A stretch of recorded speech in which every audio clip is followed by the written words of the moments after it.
Bienvenue dans l'Interview Culture. Notre invité du jour est un comédien qui fait un peu partie de la famille. En effet, depuis 1996, il ne s'est pas passé une seule année sans qu'on ne le voie sur nos écrans. Aujourd'hui, il vient nous parler de son nouveau film qu'il a également réalisé. Bienvenue Pascal Elbé. Merci. Ce film, j'allais dire ce spectacle, non. Ce film s'appelle On est fait pour s'entendre. C'est votre troisième réalisation. C'est l'histoire de qui, de quoi? Alors c'est l'histoire, d'abord c'est une histoire d'amour qui mêle plusieurs personnages, mais surtout deux protagonistes qui sont Sandrine Kiberlin et moi-même, parce qu'on peut appeler ça une comédie romantique, mais après il y a beaucoup de thèmes que ça déplace. Mais on va dire que le thème prédominant, et c'est un peu le sujet du film, c'est sur la malentendance. C'est un personnage, un professeur d'histoire-géographie qui dans sa vie va être un peu malmené parce qu'il devient malentendant. Et en fait, en réalité, il va peut-être apprendre à écouter le jour où il devient malentendant. Voilà. Paradoxe. Le paradoxe. Ce personnage que vous incarnez, qui s'appelle donc Antoine, au début, donc il a une perte d'audition, mais il est totalement dans le déni. C'est une étape souvent que les gens qui perdent de l'audition en fait traversent assez souvent, c'est le déni. On a l'impression que le problème vient des autres parce qu'ils ne parlent pas assez fort ou alors ils articulent pas assez. Et en réalité, on se rend compte très vite que le problème vient de l'intérieur. Et là, c'est le début de la course d'obstacles qui commence. Et c'est ce chemin qu'on doit faire entre soi et soi, pour s'accepter, pour accepter en fait qu'on est peut-être différent, un peu diminué, qu'on a une singularité. Et le jour où on franchit ce cap, on peut enfin peut-être tendre la main et peut-être aller vers l'autre. Voilà. C'est pas un secret, cette histoire, elle est inspirée de votre vie à vous? Oui, j'ai perdu moi aussi l'audition. Et c'est vrai que à l'époque, j'étais tombé sur un livre de David Lodge, qui est un auteur britannique que j'aime bien, qui raconte l'histoire d'un professeur en semi-retraite, un professeur d'université, et qui voit sa vie un peu bouleversée parce qu'il devient malentendant et il se replie un peu avant de retrouver le chemin de l'autre, le goût de l'autre. Et c'est vrai que c'est un livre qui a résonné, et je me suis dit, ce serait peut-être pas mal aussi, moi, de mettre des images, de me servir de la grammaire du cinéma, des outils du cinéma, comme le son, pour qu'on puisse être un peu en immersion avec ce monde, entre guillemets, du silence. On ne se rend pas compte, quand on n'est pas concerné, à quel point ça peut poser des problèmes, ça peut isoler aussi.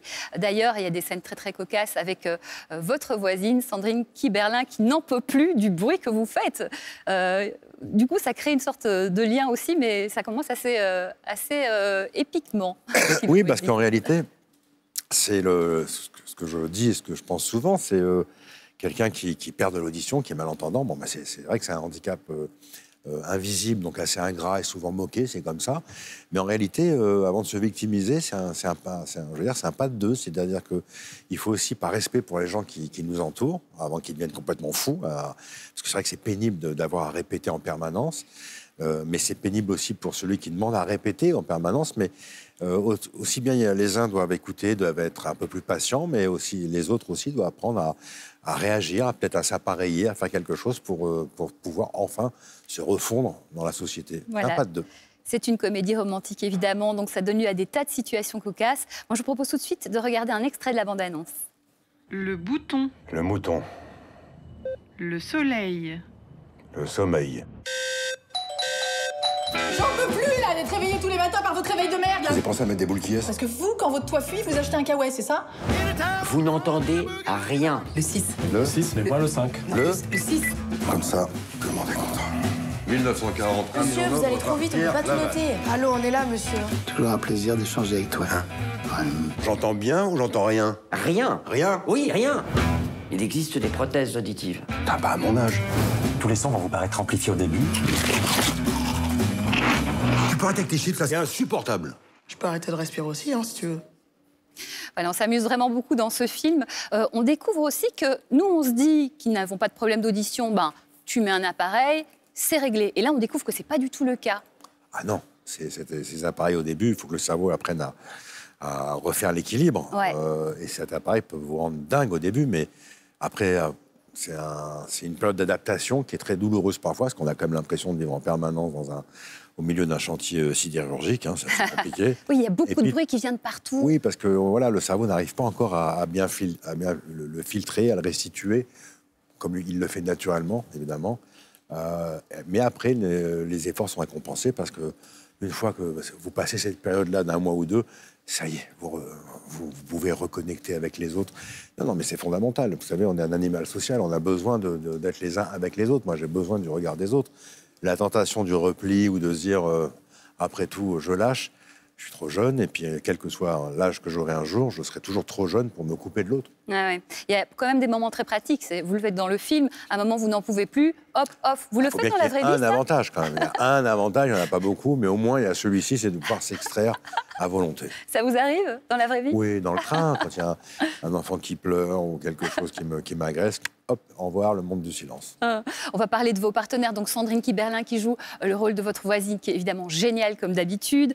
François Berléand qui est super, c'est votre collègue. Hein, il vous observe un peu, il essaye de vous ramener un petit peu à la raison. Parfois, c'est compliqué. Super duo avec François Berléand aussi. Oui, c'était une belle rencontre avec François Berléand. C'est vrai qu'il fait aussi c'est un collègue de lycée avec sa petite boucle d'oreille un peu nostalgique de ces années. De ces années rock'n'roll. Et c'est vrai que c'est un peu... Tous ces personnages sont un peu cabossés, quoi. Ils sont tous...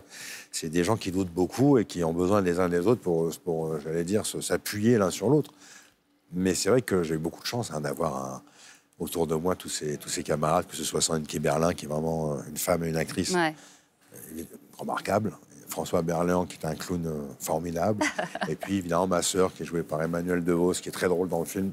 On se fait pas tellement de cadeaux comme un frère et une sœur. Ouais. C'est assez jubilatoire à jouer et à écrire. Et puis il y a Valérie Donzelli, Antoine Gouy, Claudia Tagbo et Marthe Villalonga qui joue ma maman et une petite qui joue la fille de Sandrine Kiberlin, qui est une découverte absolue, qui s'appelle Manon Lemoine, qui est une petite actrice extraordinaire. Mais voilà, ça, c'est des moments aussi très jolis parce que cette petite fille a aussi un souci et vous allez aller l'un vers l'autre et finalement l'écoute, vous en parliez finalement, c'est un film sur l'écoute. Ah, complètement sur l'écoute, sur l'envie et le besoin de l'autre. Ouais, très bien. Bah, écoutez, moi, je vous conseille vraiment d'aller voir ce film. Ça s'appelle « On est fait pour s'entendre ». Il vient de sortir. Pascal Elbé et puis tous ses copains qui nous accompagnent. Une très, très belle histoire, une très belle comédie romantique. On vous souhaite beaucoup de succès, Pascal. Merci beaucoup. Et à très bientôt pour de nouvelles aventures. On se retrouve très vite pour une nouvelle interview culture.